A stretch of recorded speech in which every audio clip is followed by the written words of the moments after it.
Bismillahirrahmanirrahim. Assalamualaikum warahmatullahi wabarakatuh. Kalau kamu orang pemalas dan menunggu keajaiban datang dari langit, tonton video ini sampai selesai, jangan di skip-skip. Ada begitu banyak pelajaran penting dan berharga yang bisa kamu ambil dari kisah sahabat Rasulullah SAW. Salah satunya Utsman bin Affan. Utsman bin Affan adalah salah satu sahabat dekat Rasulullah, sekaligus penerus kepemimpinan Nabi Muhammad. Selain dikenal sabar dan berilmu, Utsman bin Affan juga dikenal sebagai pembisnis ulung yang dermawan. Menurut saya dia adalah tokoh yang sempurna. Selain pintar dalam agama, juga pintar dalam berdagang dan berbisnis. Menjadi seorang pemimpin besar umat Islam, kamu akan mendapatkan banyak pelajaran penting mengenai etika bisnis yang tidak hanya menguntungkan pribadi kamu, tetapi juga bermanfaat bagi orang-orang sekitar. Pada video kali ini saya akan menerangkan menurut versi saya yang saya ambil dari sosok Utsman bin Affan, bagaimana cara memulai usaha. Penjelasan saya kali ini bukan teori yang akan membuat kamu makin pusing tujuh keliling dengan realita yang ada di hadapanmu. Tidak semua orang di luar sana mau memberitahu bagaimana cara menjadi orang sukses secara finansial dan sosial. Sebenarnya menjadi sukses itu dimulai dari dirimu sendiri.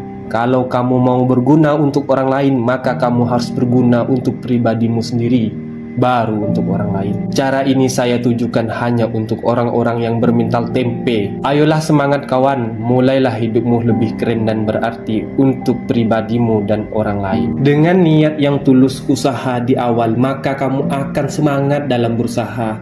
Jangan kamu kotori pikiran kamu dengan hal-hal yang makin membuat kamu malas dalam berusaha. Seperti contohnya hari ini kamu akan memulai usaha, besok kamu berpikirnya lain lagi karena hanya tidak memiliki modal yang besar.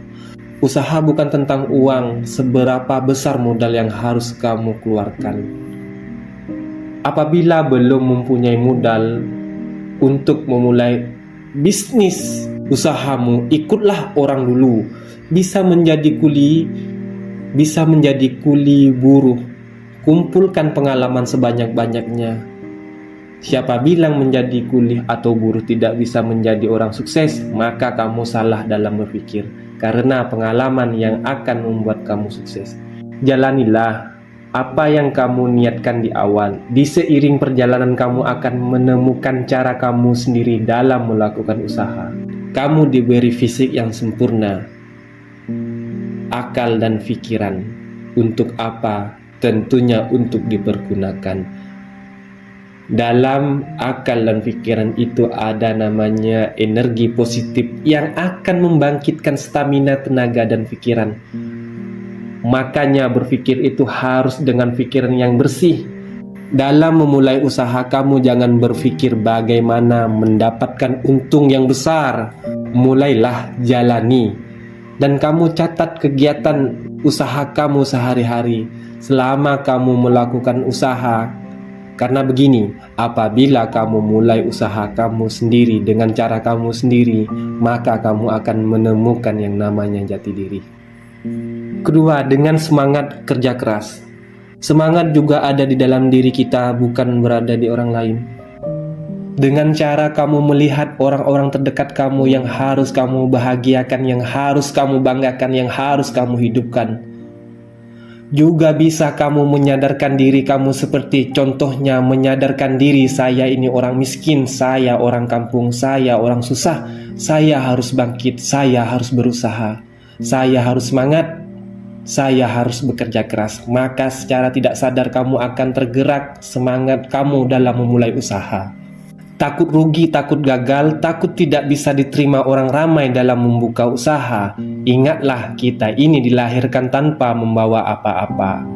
Rugi dan gagal semua itu sudah biasa, jatuh, bangun lagi. Selama kamu mengembangkan usaha kamu sendiri, selama itu kamu telah mengasah kemampuan yang ada di dalam diri kamu. Maka seiring perjalanan mental tempemu itu akan menjadi mental baja. Karena tanpa kamu sadari di dalam diri ini sudah tertanam jiwa-jiwa pemimpin.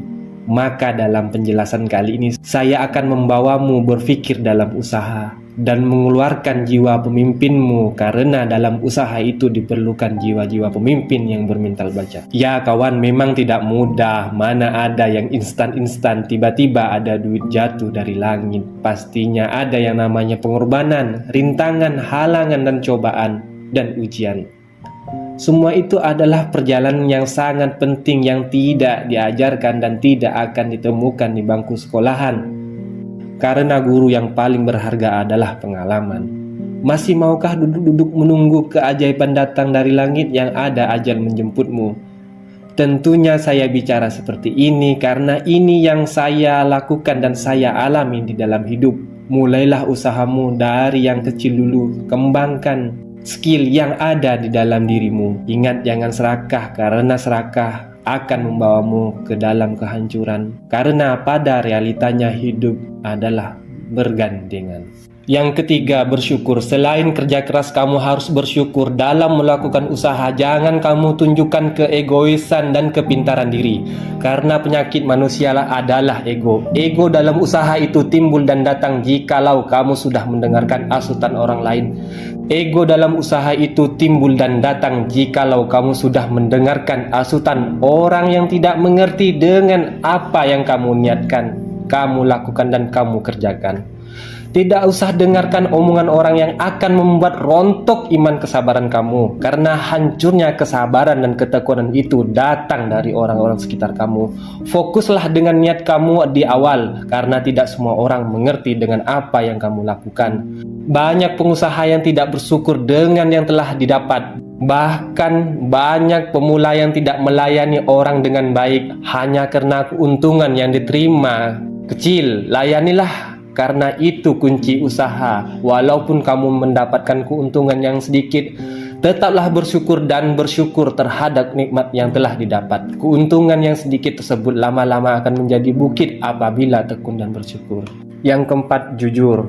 Syukur dan jujur dalam usaha menjadi terbukanya pintu-pintu rezeki, dan kamu akan lebih dipercaya banyak orang. Banyak hal kecil yang membuat iman kejujuran kamu rontok ketika kamu banyak uang. Silau lupa terlena, ingatlah akan niat kamu di awal. Banyak hal, kerja keras, sabar dan jujur menjadi satu dalam melakukan usaha. Sadarkan dirimu bahwa dengan tidak jujur akan mematikan jalan rezekimu dan juga sebaliknya. Sebelum memulai bisnis usaha, kamu harus memulai komitmen untuk memberikan yang terbaik bagi pelanggan. Jika barang atau jasa yang ditawarkan memiliki kekurangan, sebaiknya jujurlah kepada pelanggan agar mereka tidak kecewa dan tidak rugi. Jujur bukanlah hanya dari segi barang, jasa atau uang, namun juga perkataan adalah sebuah keputusan yang ada pada dirimu untuk mengungkapkan kata-kata serta perbuatan. Jangan takut berbuat dan berkata jujur. Niatkan, semangat, bersyukur, jujur. Untuk yang masih bingung dan malas-malasan, saya harap setelah nonton video ini ada banyak pelajaran penting yang bisa kamu ambil. Sekian penjelasan dari saya hanya di Mata Dunia.